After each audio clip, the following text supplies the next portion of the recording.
बिस्मिल्लाहिर रहमानिर रहीम अस्सलामु आलाइकुम welcome to my Swarna kitchen.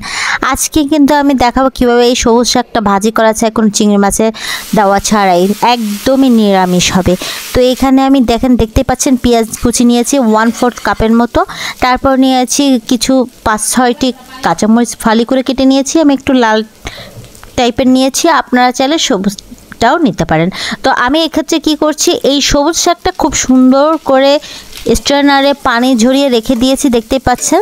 তো এই শাকটা দিব যখন এই পেঁয়াজটা যে লাল হয়ে আসছে এখনই দিয়ে দিতে হবে। তো এই ক্ষেত্রে করব কি, চুলার আঁচটা একেবারে মানে কমিয়ে দেবো অথবা বন্ধ করে তারপর শাকটা দেবো, না হলে দেখা যাচ্ছে পেঁয়াজটা পুড়ে যাবে।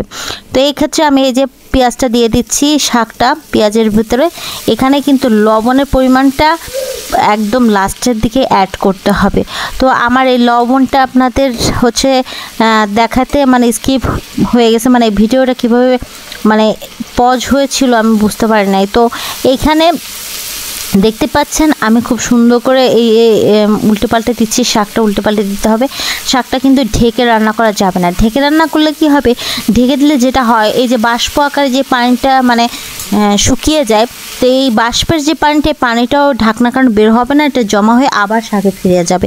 তো এই ক্ষেত্রে কী হবে, এক্সট্রা পানি থাকলে শাকটা একেবারে মানে গলে যাবে, ভর্তা টাইপ হয়ে যাবে, ভালো লাগে না।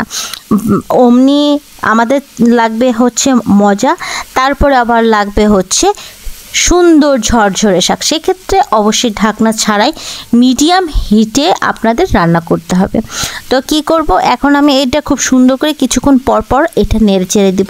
হ্যাঁ, একটা জিনিস কিন্তু ভুলবেন না, চুলা ছেড়ে কিন্তু কোথাও যাওয়া যাবে না। শাকটা চড়িয়ে চুলায় রেখে আপনি অন্য কোথাও চলে গেলেন, এটা কিন্তু পুড়ে যাবে। এটা ঘন ঘন নেড়ে দিতে হবে, নাড়লেই এটা খুব সুন্দর করে ভাজা হয়ে যাবে এবং খুব সুন্দর মোলায়েম হয়ে যাবে। তো খেতে কিন্তু অসাধারণ লাগে। এটার এই একদম যখন শাকটাই যে কমে আসছে, এটা পরিমাণটা বোঝা যাচ্ছে যে আর অল্প কিছু কমতে পারে। তো সেক্ষেত্রে আপনারা লবণটা অ্যাড করবেন। লবণটা কিন্তু একদম শুরুতে অ্যাড করা যাবে না, করতে পারেন 1 চিমটি মতো, যাতে পানিটা দ্রুত ছেড়ে দেয় আর দ্রুত মানে কমে আসে, পানিটা দ্রুত ছেড়ে দেয়, দ্রুত রান্না হয়, সিদ্ধটা ভালো হয়, তাড়াতাড়ি হয়।